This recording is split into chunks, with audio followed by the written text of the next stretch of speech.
आज आपके सोलन में हम कॉरपोरेशन के चुनाव के सिलसिले में आए। ये चुनाव शायद फरवरी महीने में हो जाने थे और पंचायत के चुनाव नवंबर के महीने में होने थे, लेकिन हिमाचल प्रदेश में कांग्रेस पार्टी की सरकार को लगा कि अगर चुनाव हो गए तो पोल खुल जाएगी, रास्ता निकालो, चुनाव कैसे टाले जा सकते हैं। और क्या रास्ता निकाला? रास्ता ये निकाला कि हिमाचल प्रदेश में आपदा आई है, इस आपदा के कारण बहुत बड़ा नुकसान हुआ हिमाचल प्रदेश में और ऐसे में हम चुनाव नहीं करा सकते, हम आपदा में राहत के कार्य में व्यस्त हैं। डिजास्टर एक्ट हिमाचल प्रदेश में लागू कर दिया।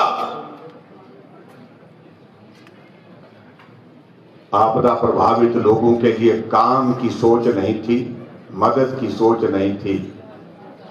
आपदा के नाम पर चुनाव कैसे टाले जा सकते हैं उसके लिए इंतजाम किया जा रहा था। दुनिया का सबसे बड़ा लोकतंत्र अगर है तो ये भारतवर्ष है, हमारा देश है। और लोकतंत्र की सबसे मूल इकाई, सबसे छोटी यूनिट जिसको हम बोलते हैं, उसको ही अपाहिज करके रखने की कोशिश की। हम विधानसभा के अंदर कहते रहे कि चुनाव समय पर होने दीजिए, कहा कि डिजास्टर एक्ट लगा है। और मेरा यह मानना, अगर डिजास्टर की अगर बात कहते हैं तो कोविड से बड़ा कोई डिजास्टर नहीं था। अगर हम चाहते, हम भी उस वक्त जब कोविड का दौर था, पंचायत का चुनाव का दौर आया, हमने कहा चुनाव समय पर होंगे, समय पर हमने चुनाव कराए। कोविड के दौरान अगर चुनाव समय पर हो सकते हैं तो अब क्यों नहीं हो सकते। हम हाई कोर्ट में लड़ाई लड़ने के लिए गए। हाई कोर्ट ने सरकार को कहा कि चुनाव कराने होंगे और 30 अप्रैल के लिए कहा कि इस डेट से पहले चुनाव करें। मुख्यमंत्री ने हाई कोर्ट के जज के खिलाफ टिप्पणी की, बहुत गंभीर टिप्पणी की और कहा कि हम सुप्रीम कोर्ट जाएंगे। और आपदा के नाम पर चुनाव टालने के लिए सुप्रीम कोर्ट में सरकार गई और हम भी सुप्रीम कोर्ट गए। और सुप्रीम कोर्ट जाने के बाद सरकार चुनाव फिर हार गई और सुप्रीम कोर्ट ने आदेश दिया कि 31 मई से पहले आपको चुनाव कराने होंगे। आज अगर ये चुनाव हो रहे हैं, आज अगर लोकतंत्र का ये पर्व हम देखने जा रहे हैं तो ये सुप्रीम कोर्ट के आदेश की वजह से हो रही है। अन्यथा हिमाचल प्रदेश की सरकार चुनाव नहीं कराना चाह रही थी। मैं आप सबको बधाई देता हूं। आप इस चुनाव को बहुत आनंद के साथ, बहुत आपस में तालमेल के साथ, आपस में मिलकर भाईचारे के साथ इस चुनाव का अभियान चलाएंगे। और मुझे पूरा भरोसा है इस चुनाव का परिणाम वही होगा जो परिणाम बंगाल में आया, असम में आया, पूरी देश में।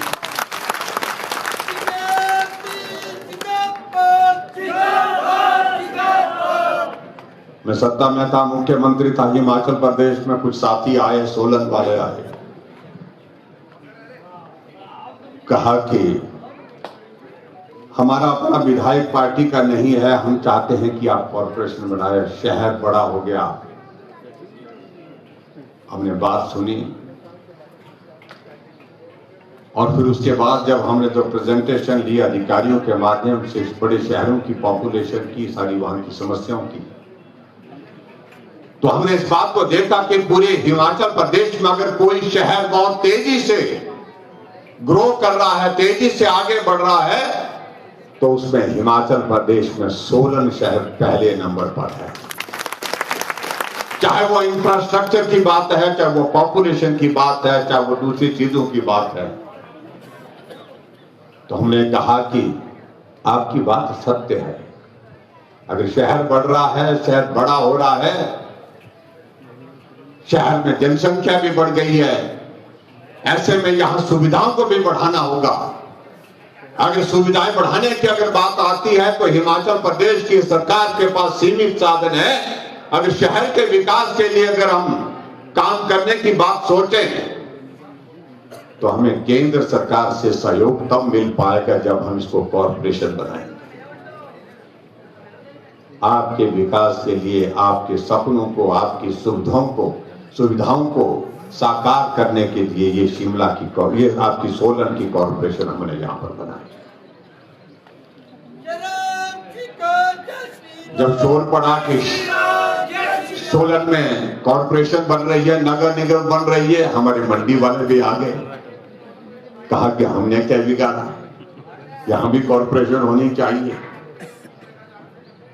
जब मंडी में बनाने की बात चली तो पालमपुर बली आके, पालमपुर बहुत छोटा सा 2500 की नगर परिषद थी। कहा कि बड़ा शहर है, यहां पर भी होनी चाहिए।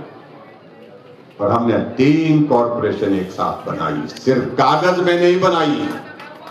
हमने पोस्टें क्रिएट की, नोटिफिकेशन के साथ बजट का प्रोविजन किया और यहां पर चुनाव करवाए। चुनाव के बाद चाहे परिणाम में थोड़ी सी कमी रहेगी, सोलन वाले कमी छोड़ते हैं, थोड़ी छोड़ते हैं, 1 वोट की कमी रह गई। ये बहुत दिल को चुभती है भाई।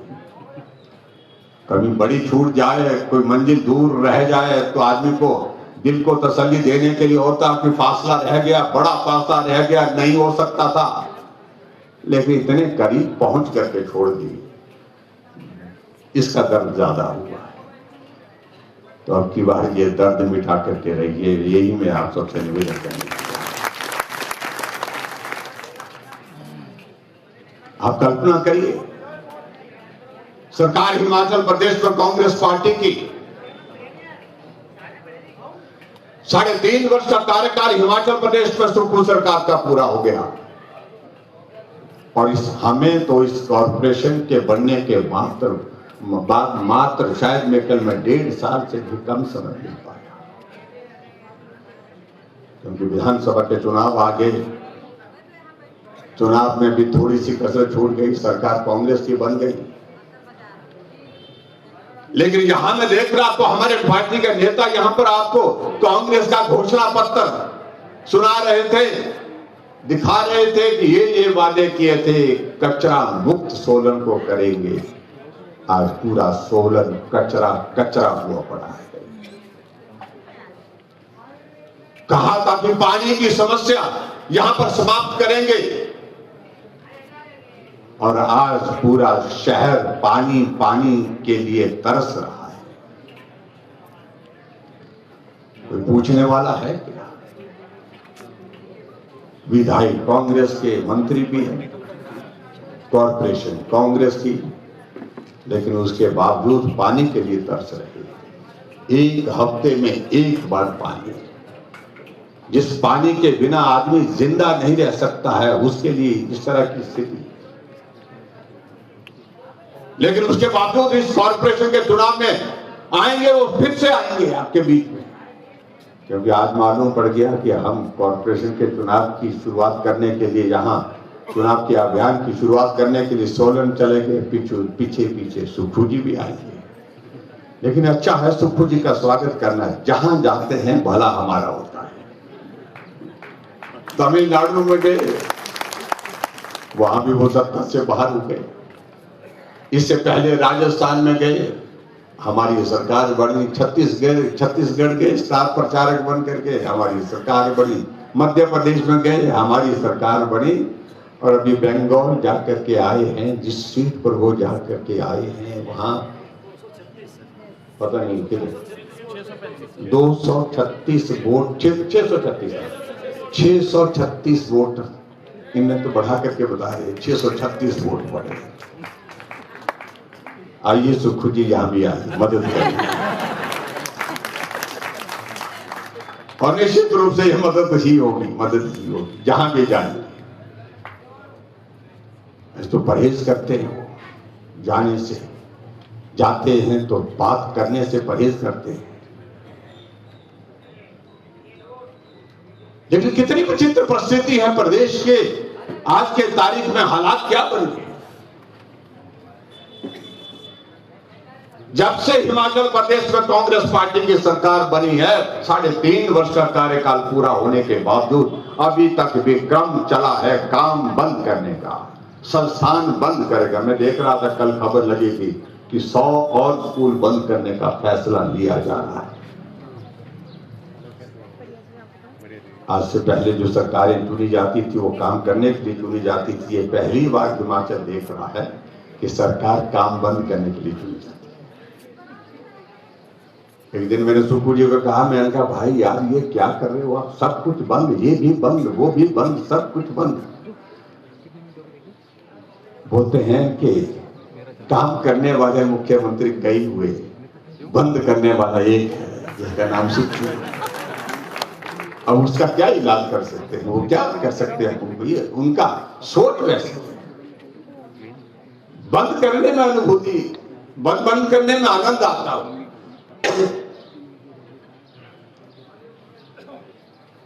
और जहां घोषणा की बात आती है, घोषणा के लिए तो आप देखो, आप कल्पना करिए हिमाचल प्रदेश में चुनाव से पहले सत्ता को हासिल करने के लिए झूठ बोला।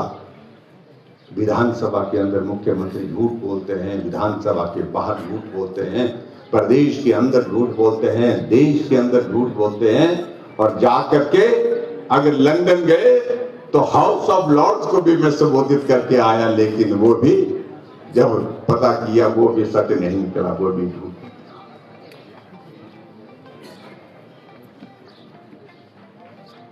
मैं व्यक्तिगत रूप से किसी के बारे में नहीं कहना चाहता। हमारे बारे में कहा जाता है कि जयराम ठाकुर रोज बोलता है, तो मैंने कहा क्या करूं, मैं पूजा करूं। मेरी जिम्मेवारी है, जो गलत काम आप करेंगे उसका वो मुद्दा हमारे लिए लोगों के बीच में ले जाने का होगा। आप जन विरोधी फैसले करेंगे, हम विधानसभा के अंदर भी बोलेंगे, विधानसभा के बाहर भी बोलेंगे।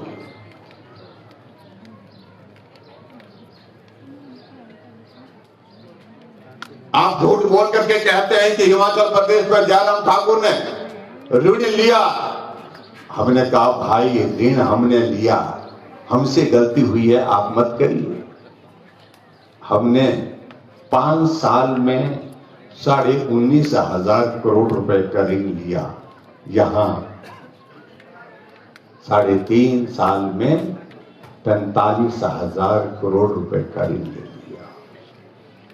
आज तक के जितने भी मुख्यमंत्री रहे, सबसे ज्यादा अगर ऋण किसी मुख्यमंत्री के कार्यकाल में लिया गया है तो वर्तमान सुप्पू जी के नेतृत्व में लिया गया।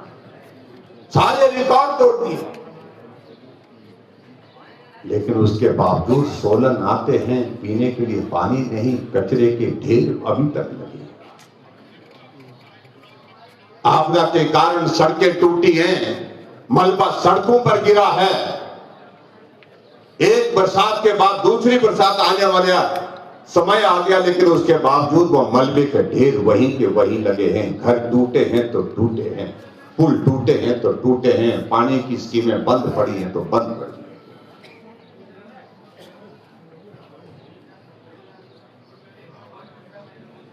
अब लोग बोलते हैं कि भाई, कई लोग फोन करते हैं, ये सरकार कब जाएगी। मैंने कहा तुम लोगों ने लाई है। जब हम तो बोलते हैं कि जयराम को जल्दी है, मुख्यमंत्री बोलते हैं जयराम को, मेरे को जल्दी नहीं है, बिल्कुल भी जल्दी नहीं है। प्रदेश की जनता को जल्दी है। इस सरकार को उखाड़ फेंकना चाहिए और वक्त आ रहा है, और वक्त यहीं से शुरू हो रहा है, यहीं से शुरू हो रहा है। ये कॉर्पोरेशन के चुनाव से शुरू हो रहा है। यहां से उस सरकार को उखाड़ फेंकने का संदेश जाएगा, उसके बाद सरकार नहीं।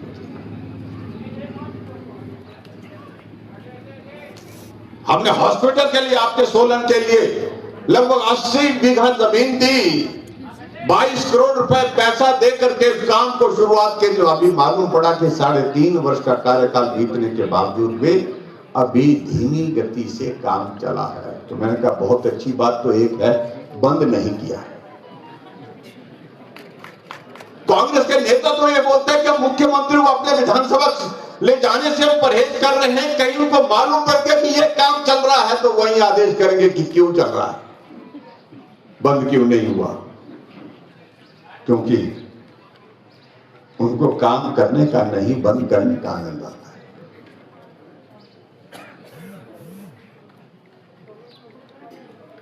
आज हिमाचल प्रदेश में हालात क्या,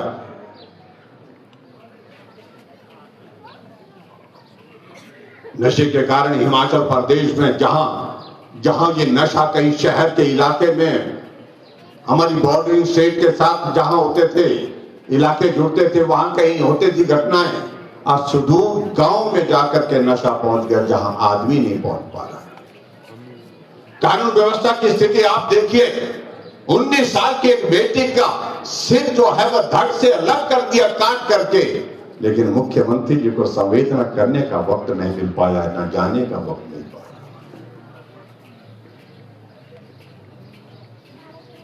और भाषण देते हैं महिला सुरक्षा, और इस तरह से सारी चीजों को लेकर के जिस तरह से बात करते हैं, अगर मैं उन बातों का जिक्र करूंगा तो मुझे लगता है कि बहुत वक्त लगेगा, लेकिन मैं आप सबके बीच में यहां कहना चाहता हूं, इस कॉरपोरेशन में जब हमने कुछ इलाके मिलाए थे, क्योंकि सोलन वालों ने जिद की, कहा कि कॉरपोरेशन चाहिए, नगर निगम चाहिए। जब हमने देखा कि 2011 की सेंसस के आधार पर जहां पॉपुलेशन कम है, कम मतलब जितनी जरूरत थी, एक्ट में प्रावधान था, कानून में जो प्रावधान था, 50,000 की पॉपुलेशन जहां ज्यादा है, इससे ज्यादा पॉपुलेशन होगी शहर में, वहां कॉर्पोरेशन बनेगी। तो हमें विवश होकर के कुछ ग्रामीण क्षेत्रों को भी शहर के साथ जोड़ना पड़ा, इस कॉर्पोरेशन के एरिया में डालना पड़ा। इच्छा नहीं थी उनकी, और हमारी ऑनेस्ट कमिटमेंट थी, ईमानदारी के साथ हमने कहा कि अभी शहर को कॉर्पोरेशन बनाने का मसला है, लेकिन आने वाले समय में हम इस बात को सुनिश्चित करेंगे, जब नेक्स्ट जो है अगले बार कॉर्पोरेशन का डिलिमिटेशन का प्रोसेस होगा, उस वक्त आपकी भावनाओं का सम्मान करेंगे। जो लोग कॉर्पोरेशन में रहना चाहेंगे उनको कॉर्पोरेशन में रखेंगे, और जो लोग नहीं रहना चाहेंगे उनको शहर से बाहर, जहां रहना चाहता है।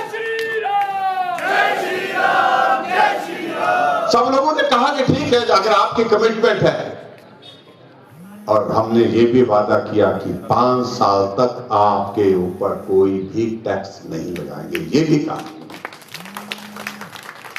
और यहां सरकार कांग्रेस की बन गई, गांव के इलाके में भी टैक्स लगा दिया, टैक्स थोड़ा नहीं कई गुना ज्यादा लगा दिया। और जो शहर में जो इलाका रहना नहीं चाहता है, जो नगर निगम का हिस्सा नहीं बनना चाहते हैं, उनकी बात को फिर नजरअंदाज कर दिया, सुना नहीं गया, माना नहीं गया। मैं आप सबके बीच में कहना चाहता हूं, ये सरकार जाने वाली है, कांग्रेस पार्टी शर्म करो, और जल्दी जाने वाली है। लगभग 1 साल का कार्यकाल बचा है, ये 1 साल का मुझे मालूम नहीं, कुछ बीच में कुछ हो गया, तबीयत इनकी नासाज रहती है सरकार की। आप कल्पना करिए, जो कहते हैं कि हमारी सरकार बहुत मजबूत है, काहे के मजबूत? 1 साल में आपके 6 विधायक कांग्रेस पार्टी छोड़ करके चले गए, बहुमत होने के बावजूद राज्यसभा का सीट का चुनाव होता है, आप हारे और हम जीते। 9 विधायक आपको छोड़ करके चले गए।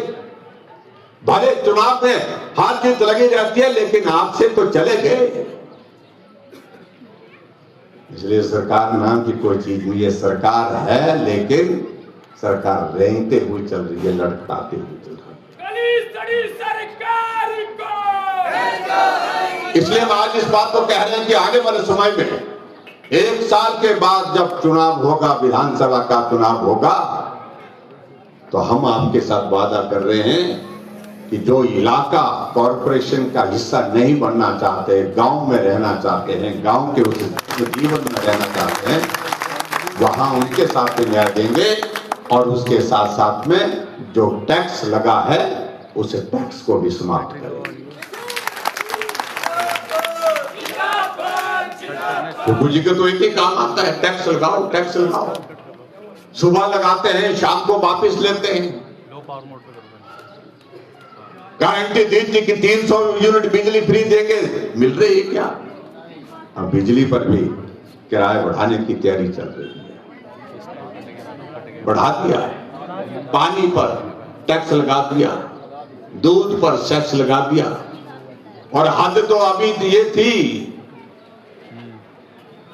जो हमने विधानसभा में जिसका विरोध किया, एक बिल लाया, क्या था उसमें? ऑर्फन और विधवा के लिए, उनके लिए भी टैक्स सेस लगाने का प्रावधान किया। जब हमने कहा कि ये कैसा सेस पूरे देश में, दुनिया में हमने देखा नहीं, बोलते हम उनके भलाई के लिए करेंगे। हमने कहा दूध के नाम पर आप सेस ले रहे हैं, दूध के नाम पर आप टैक्स ले रहे हैं, और वो दूध पैदा करने वाला, दूध जो है इकट्ठा करने वाला, वो विवश होकर के उसको सड़कों पर फेंकने के लिए विवश हो रहा है, लाचार हो रहा है, क्योंकि आप दूध खरीद नहीं पा रहे। ऐसी एक नहीं अनेकों बातें बिना सोचे समझे फैसले लिए जाते हैं, क्योंकि मुख्यमंत्री स्टूडेंट पॉलिटिक्स में रहे हैं, उससे ही बाहर नहीं आए हैं। बिना सोचे समझे फैसले लेना और फैसले के कारण फर्जियत होना। आप कल्पना करिए जिन बातों का जिक्र यहां संजय टंडन जी कर रहे थे, बैठक में समोसा नहीं आया तो उस पर ही जांच बिठा दी, सीआईडी की जांच। आदमी के कत्ल हो रहे हैं, उसका कोई समाधान नहीं है। हमारा जनमत का कार्यक्रम बंद करके अपना कार्यक्रम कोई नया शुरू किया। सरकार गांव के द्वार अभियान चलाया और जाकर के कहीं गए, इनके इलाके में गए, चौपाल में गए, कुप में गए, जंगली मुर्गा दिया उनको, इन्होंने नहीं दिया, इनके साथी ने दिया। कहीं घर में रुके, कहा कि क्या बात है मुख्यमंत्री घर में रुके, और जब शाम को भोजन परोसा गया तो जंगली मुर्गा बना करके लाए। बोलते ये क्या है? बोलते ये जंगली मुर्गा है, आपके लिए विशेष तौर से लाया है। हम तो थे भी रिकॉर्ड करने वाले उनके पब्लिक रिलेशन डिपार्टमेंट के लोग। बोलते ये मारना तो गलत है। बोलते किसने मारा? बोलते किसने मारा? वो कहा किसी ने चर्चा नहीं की, लेकिन उसके बाद कहा कि इनको दीजिए, उनको धनीराम शांडिल जी की तरफ कहा कि इनको दीजिए। मुझे मालूम नहीं खाया कि नहीं खाया, लेकिन दूसरे दिन वो सोशल मीडिया में मीडिया के साथियों ने उसकी खबर बना दी, तो मामला दर्ज जो है ना मारने वाले पर था, ना मामला दर्ज जो है बनाने वाले पर था, ना खाने वाले पर था। मीडिया के ऊपर मामला दर्ज किया कि आप खबर क्यों चलाए। अब ये मुक्त रहे वहां पर कई सारे। हमारे एक विधायक ने सोशल मीडिया में डाल दिया कुकड़ू कू, उनके खिलाफ भी एफआईआर दर्ज हुई पड़ी हुई है सुधीर शर्मा के खिलाफ। अरे भाई आप मुख्यमंत्री या काम की बातें करो, आप कहां उलझे हुए?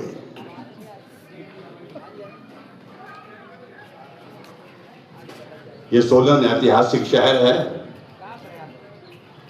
और हिमाचल प्रदेश के जो व्यापारिक प्रतिष्ठान में जो व्यापारी प्रबुद्ध व्यापारी जो अच्छा काम करते हैं, बिजनेस में अच्छा काम करते हैं, उन लोगों का ये शहर है।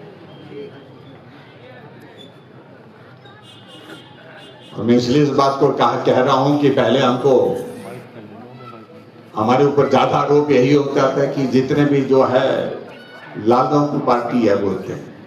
विधानसभा के रिकॉर्ड में है पूर्व मुख्यमंत्री के भाषण में, ये भाजपा तो लालगांव की पार्टी है, लेकिन लालगांव का बहुत बड़ा योगदान, बिजनेसमैन का बहुत बड़ा योगदान इस देश के विकास के लिए है, समाज के विकास के लिए है और प्रदेश के विकास के लिए। हमारी सरकार ने प्रयत्न किया, हमेशा प्रयत्न किए हैं, प्रयास किए, क्योंकि बिजनेस अच्छा होगा तो स्वाभाविक, बिजनेस वाला करने वाला अच्छा होगा तो स्वाभाविक रूप से वो समाज को आगे बढ़ाने के लिए योगदान दे सकता है। इसलिए मुझे लगता है कि उन सारी चीजों को लेकर के भी हमारी सरकार ने जिस प्रकार से आदरणीय प्रधानमंत्री ने आपके बाद बजटरी प्रोविजन किए हैं, उसमें बहुत सारी चीजों को रियायत को देने के लिए जो प्रयास किए हैं, उन सारी चीजों के लिए मैं आदरणीय प्रधानमंत्री जी का अभिनंदन करता हूं, उनका धन्यवाद करता हूं। अब आप कल्पना करिए कि हिमाचल प्रदेश में कांग्रेस की सरकार ने कॉरपोरेशन बनाई है, 3 कॉरपोरेशन और बनाई। कहा कि जयराम ने बढ़ाई है तो हमने भी बढ़ाएंगे। अरे बनाइए, आप अंदाजा लगाइए। 3 कॉरपोरेशन बनाई गई है, उसमें ऊना में बनाई है। और मुख्यमंत्री जी को किसी ने कहा कि भाई सुखू जी आप हमीरपुर से हैं, हम हमीरपुर वालों के लिए भी कॉरपोरेशन बना के दी, वहां पर भी बनाई, बद्दी में भी बनाई। 2 साल होने जा रहे हैं कॉरपोरेशन बनाने के लिए, लेकिन ना अभी तक वहां पर चुनाव हुआ, ना कॉरपोरेशन के लिए वहां पर पोस्टें क्रिएट हुई, ना बजट का प्रोविजन हुआ। वो वहां कॉरपोरेशन का एरिया नोटिफाई कर रखा है, लेकिन उस नोटिफाई एरिया में पंचायत के लोग अभी तक असमंजस में है कि हम नगर निगम में हैं या पंचायत में। लेकिन अगर हमने 3 कॉरपोरेशन बनाई, सोलन बनाई, तो यहां कॉरपोरेशन का चुनाव भी कराया, बजट का प्रोविजन भी किया, उसके साथ साथ में और भी बहुत सारी चीजों को लेकर के आपको आगे बढ़ाने के लिए काम किया है। मैं इस बात को मैं जरूर कहना चाहता हूं, नगर निगम बनाने के पीछे हेतु एक था कि हम केंद्र से ज्यादा प्रोजेक्ट जो है स्वीकृत करके ले आए। लेकिन जब यहां कॉरपोरेशन ऐसी बन गई, ऐसे लोगों के हाथों में चले गई जिनको सिर्फ कुर्सी चाहिए था, काम नहीं चाहिए था। इसलिए उनसे पूछना चाहिए कि आप 5 साल के कार्यकाल में बताइए कि सोलन कॉरपोरेशन के कितने प्रोजेक्ट आपने स्टेट गवर्नमेंट के माध्यम से फंडिंग के लिए केंद्र में भेजे। अगर पानी का संकट है क्या प्रदेश, क्या फिर यहाँ के कॉरपोरेशन के माध्यम से शिमला सरकार के माध्यम से, हिमाचल सरकार के माध्यम से केंद्र के लिए कोई प्रोजेक्ट आपने पानी की स्कीम के लिए भेजा? नहीं भेजा। क्या यहां पर जो कूड़े के ढेर लगे उनके निदान के लिए कोई प्रोजेक्ट आपने केंद्र के लिए भेजा ताकि केंद्र से पैसा आए, आपको राहत हो? नहीं भेजा। शिमला में कॉरपोरेशन भाजपा की थी। मैं मुख्यमंत्री बना 3 महीने के कार्यकाल में, छोटा सा कार्यकाल, उस वक्त ही संकट आ गया, पानी का संकट। कांग्रेस के जो काउंसलर थे वो खाली बाल्टियां लेकर के मेरे वहां पर आगे धरना देने के लिए आ गए। आप लोग पानी बाल्टियां लेकर के आज तो गए होंगे शायद, आज किया कुछ बोलते हैं थोड़ा, गाड़ी लेकर के। और मैंने उसी दिन कहा शिमला जो है ये प्रदेश की राजधानी ही नहीं है, ये इंटरनेशनल टूरिस्ट डेस्टिनेशन है। मैंने रिकॉर्ड समय में 100 करोड़ रुपए की लागत से अगले गर्मी के सीजन से पहले ये स्कीम बन करके तैयार होनी चाहिए। मैंने चाबा से वाटर सप्लाई स्कीम की शुरुआत की, 10 महीने में बना करके 100 करोड़ की स्कीम पूरी की और पानी का संकट अगले सीजन से समाप्त कर दिया। और फिर आगे बढ़कर के मैंने सोचा, मैंने कहा शिमला के लिए 50 साल तक पानी का संकट ना हो आने वाले समय, उसके लिए पानी की स्कीम बनानी चाहिए। मैंने 2000 करोड़ रुपए की वर्ल्ड बैंक की स्कीम बनाई और उस स्कीम के अंतर्गत जिसका जिक्र यहाँ पर बिट्टू वर्मा जी कर रहे थे, वो स्कीम मुकम्मल होने वाली है, पूरी हो गई है, लगभग हो गई है। आने वाले 50 साल तक शिमला में पानी का संकट नहीं होगा। अंग्रेजों के समय में टनल बनी थी, टनल उसके बाद नहीं बनती। मैं पूर्व मुख्यमंत्री वीरभद्र सिंह जी के साथ बैठ करके भी चर्चा की। शिमला की ट्रैफिक की कंजेशन के बारे में हमने कहा क्या रास्ता निकल सकता है, क्योंकि बहुत मुश्किल है। हम सड़क चौड़ी नहीं कर सकते हैं, दोनों तरफ घर हैं, हम टनल नहीं बना सकते हैं, शिमला सिस्मिक जोन में है, डर लगेगा, बहुत संकट होगा। हमने कहा अंग्रेजों ने बनाई तो हम क्यों नहीं बना। हमने कहा शुरुआत करें। थोड़ा विरोध हुआ, लेकिन उसके बाद मैंने कहा टनल बनाएंगे। ढली की टनल की शुरुआत की, 50 करोड़ रुपए मैंने दिए और ढली की टनल बना करके अंग्रेजों के बाद अगर कोई शिमला के शहर के अंदर कोई टनल बनी है तो भारतीय जनता पार्टी के समय में। और उस टनल से लोग जा रहे हैं, टनल से आ रहे हैं। अगर काम करने की सोच होगी तो काम हो करके रहता है। शिमला का रिज का मैदान चारों तरफ से धंस रहा था, यहां से टूटता वहां से टूटता। हमने कहा इसका समाधान करना चाहिए। 50 करोड़ रुपए की लागत से शिमला के रिज के मैदान को चौड़ा करना और उसको स्थायी रूप से IIT जो रुड़की से हमने टीम लेकर के वहां पर उसके काम की शुरुआत की। अब शिमला के रिज मैदान पर आप जाते होंगे कि शिमला का रिज का मैदान जो चौड़ा दिख रहा है, अब सुखू जी उद्घाटन जरूर करेंगे उसका, लेकिन किसने बना करके दिया? या हमने बना करके दिया। जहां कॉर्पोरेशन अपने थी, अपने सब साथी, यहां बहुत सारे काउंसलर हमारे इस वक्त के यहां पर बैठे हैं, जब उन लोगों ने कहा ये होना चाहिए, ये होना ही चाहिए, और हमने वो करके दिया। शिमला में पार्किंग की सबसे बड़ी 700 गाड़ी की पार्किंग जो है IDMC में हम बना करके दे, जिसका काम हमने शुरू हुआ। शिमला में अगर पार्किंग में अगर सबसे ज्यादा किसी कार्यकाल में काम हुआ तो तब हुआ जब कॉर्पोरेशन भाजपा की थी और सरकार भाजपा की। भाई सोलन वालों, कॉर्पोरेशन भाजपा की बनाओ, उसके बाद फिर आएंगे, फिर बोलेंगे हम सरकार भी भाजपा की बनाओ, और उसके बाद पार्किंग की समस्या का समाधान, पानी की समस्या का समाधान, कूड़े की समस्या का समाधान और सारी चीजों का समाधान एक बात में निहित है। शुरुआत करने का वक्त अवसर आ गया है। आप यहां से शुरुआत करिए और उसके बाद उसको अंजाम तक पहुंचाने की बात हम करेंगे। अभी मैं देख रहा था कि 17 में से 11 महिलाएं मंच पर जहां पर कैंडिडेट की हैसियत से बैठी हुई है। महिला सशक्तिकरण के लिए भाषण तो बहुत होते थे, सब बोलते थे आरक्षण होना चाहिए, होना चाहिए, बिल्कुल होना चाहिए। और जब बिल लाया 2023 में पारित करने के लिए भी सहयोग दिया, कांग्रेस ने भी दिया, लेकिन जब लागू करने के लिए विशेष सत्र 16, 17, 18 तारीख को दिल्ली में बुलाया गया, उस वक्त कहा कि आरक्षण होने नहीं देंगे, क्योंकि कॉन्स्टिट्यूशनल अमेंडमेंट थी, 2/3 मेजोरिटी चाहिए थी, हमारे पास वो नहीं थी। अगर वो बिल महिला आरक्षण का गिरा है तो मुझे लगता है कि महिलाओं को ना इधर देखना चाहिए ना उधर देखना चाहिए।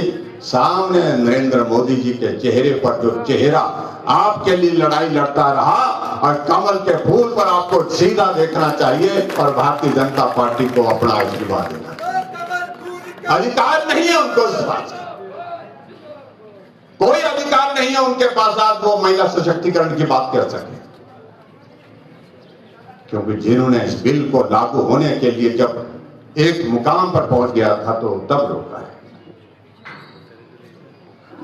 मैं सभी प्रत्याशियों को, 17 के 17 प्रत्याशियों को बहुत बहुत शुभकामनाएं देता हूं, और मैं उम्मीद करता हूं कि सोलन वाले अब की बार अच्छा करेंगे। अच्छे लोग अच्छा करेंगे, अच्छे तो है ही हैं आप, लेकिन ये काम करके भी अच्छा। जो गंदगी के ढेर का जिक्र यहां हो रहा है, पहले इस गंदगी को साफ करो जो पूरे प्रदेश में है। तो शुरुआत यहां सोलन के इस गंज बाजार से करिए, यही मैं आप सबके बीच में कहना चाहता हूं। और मेरा आप सबसे इस बात को लेकर के इतना जरूर निवेदन है, पूरा देश भाजपा में, 22 राज्यों में भारतीय जनता पार्टी एनडीए की सरकारें हैं। लगातार देश के प्रधानमंत्री के नाते नरेंद्र मोदी जी तीसरी बार सत्ता में हैं, देश का संचालन कर रहे हैं, और ऐसे में ये कूड़ा कचरा जहां भी पड़ा है, यानी कि मेरे कहने का मतलब जो कांग्रेस कुछ जगह ही रह गया है, उसमें ये भी है, जहां की जगह भी रह गई है उसका साफ करने का वक्त आ गया। आप शुरुआत करिए, बाकी कसर विधानसभा के चुनाव में हम करेंगे, और निश्चित रूप से आने वाले समय में हिमाचल प्रदेश में सरकार भाजपा की बनेगी। सरकार भाजपा की बनेगी तो आपके तमाम मुद्दों पर विचार करने के बाद हम सुनिश्चित करेंगे जो हमारे शहर के इलाके हैं, जो कॉर्पोरेशन के इलाके हैं, जहां कमी रह गई है पिछली बार, उस कमी को पूरा करेंगे।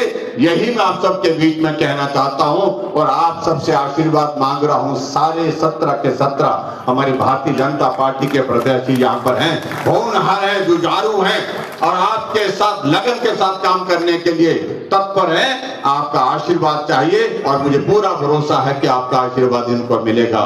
और शुरुआत जहां गंज बाजार से जो हमने की है, ये अंजाम तक पहुंचेगी। यहाँ की कॉरपोरेशन भाजपा की बनेगी। मंडी में तो पहले भी है, अब की बार फिर से होगी। पालमपुर में भी भाजपा की कॉरपोरेशन बनेगी और धर्मशाला में भी बनेगी।